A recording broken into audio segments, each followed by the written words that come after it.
It's your boy ConcertViz34, and today I'm going to be talking about Chance the Rapper and something that him and his team did that really disappointed me. I am a big Chance the Rapper fan. I may see him later this month here in Connecticut. But one of the things him and his team did is they really threatened MTV. They said, look, you got to take this article down that's criticizing us. Otherwise, we're not going to have Chance on Wild 'N Out. MTV going through some layoffs. They're fighting YouTube and Instagram and quick 30-second clips on different social media platforms, and they're not really. It's hard for them to keep up. Wild 'N Out's really one of the only things they have left that has any sort of hip hop influence. A lot of this other stuff is pretty much Catfish, Teen Mom, all those spinoffs, and I think like Teen Wolf. I mean, no one watches MTV anymore for music, and even the kind of reality stuff they did is starting to dip. So they're in a tough position, but they were threatened. Look, if you want Chance on Wild 'N Out, you got to remove this article that was critiquing, keyword critiquing, a Chance the Rapper show, and kind of someone who wrote a well-written article and had some Snapchat content, but was critical of Chance in where he was in 2016, which that was really, when we look back at Chance's career, 2016 will be the year where he really transitioned from being kind of underground to full mainstream where everyone knew him.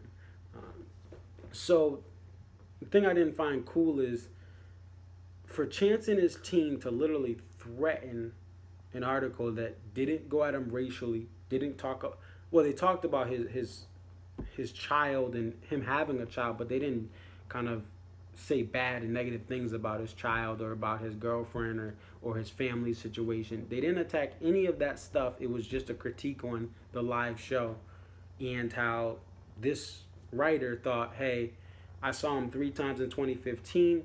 I see him in 2016, and I just feel like the new content isn't as good live, and it's not as complex and as fluid as when I saw him in 2015 before he had the coloring book content and he just had like acid rap, surf, 10-day mixtape.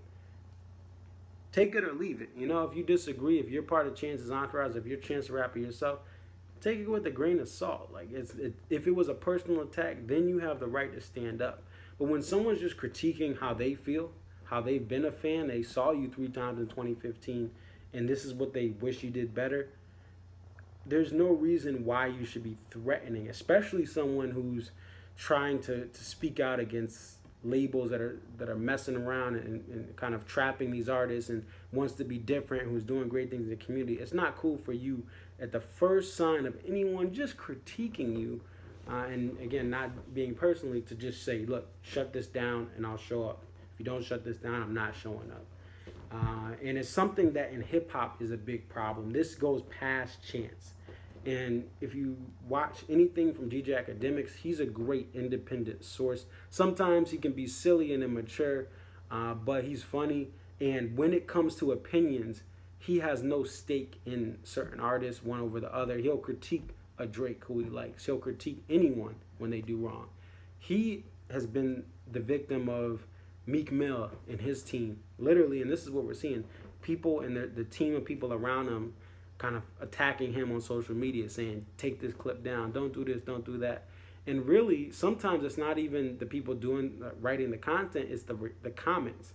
So DJ Academics with Meek Mill, there was an issue where he posted snippets from Meek, and people in the comments were saying L or da-da-da-da, this is corny, this is cheesy, and Meek and his crew were offended by it. So guess what? Academics says, look, you're not worth my coverage anymore. Stops covering Meek. And guess what? His team's mad. Oh, why are you doing Meek? Why are you posting this? Why are you posting that? And this has been seen with Academics. He's reported other people doing this.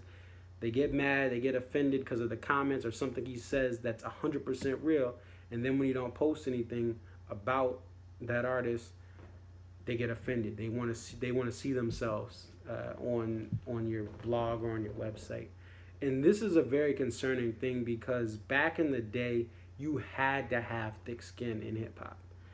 And I'm talking about critiques. I think it's great. Like this whole Biggie and Pac getting killed and some of the violence, that stuff needs to stop as well. But as far as being critiqued from media personalities, you were ready to take it, the source. If you got the honest truth for the most part from how these people were. Other mediums, if you didn't come at good at a freestyle you had on the radio, they would go at you. But nowadays, certain artists can't handle criticism and critiques, and many artists are coming up really fast and have never prepared for when all eyes are on you, you're going to get more negative opinions. And I really think that many artists need to take these criticisms and take honest opinions, as long as they're not going at your family, as long as they're not trying to demean your character, as long as it's not like a kind of a gossip thing and it's really just the truth about how you are. You need to take it with a grain of salt and either use it to make you better or just understand it is what it is. And we've also seen situations, just to add a couple more examples, Young and May, same thing. To be honest, she has one hit. She gets offended and she's attacked and been upset at other people because they've said that. She's a one-hit wonder. She's very lyrical. She can spit and she has bars, but as far as putting songs together, she's only had one hit. And she's been upset at many different kind of outlets. And again, where is she now? She dropped some EP project, crickets. People threw it in the bushes. Same thing with Fetty Wap, who again, shout out to DJ Academics and other people have said, look, where's his next hit? Like he had a great rise a couple years ago, but he can't make a hit to save his life. I'm sure he's not upset with certain people, and I believe there's some reports of him kind of, not being happy about that. But again, it's the truth. And that's the issue with hip-hop. Every genre has its issues and different things. But with hip-hop, these newer artists can't take criticism personally, and they put too much status and pressure on themselves to win a Grammy, to win a BET award, or to make the freshman XXL list. We've seen famous Dex, who's a very young rapper who just kind of came out of nowhere with some ad-libs and a couple songs, get mad because he didn't make XXL, and some people say it's because of the situation with his girlfriend where he abused her or kind of hit her and things like that, and it's on video. But again, who cares about the XXL? Who cares about the criticisms that are fair game, criticizing your set? All that matters is if you're making better music, if you're growing, if you're progressing, then you'll be at a better place. You'll have a fan base that will support you. And when people come out and give honest critiques about you, it doesn't mean for someone like Chance, I can't see him going down. He's going to have fans that continue to grow this year, 2017, 2018. So one small article is very petty for Chance to attack MTV for something that was, again, in my opinion, fair game. Look, your songs are different. We want more complexity. That's what this guy said. The sets in 2015 were better than in 2016 that day that I went, and I believe it was in Queens. He went to the Meadows Music Festival. It's like Queens has that. They're doing it this year. I think Jay's going to be there and some other acts. But anyway, the point is the criticism's fair game. Take it or leave it, and all that matters is, do your fans like it? Are you growing your fan base? We've also seen Wale, same thing.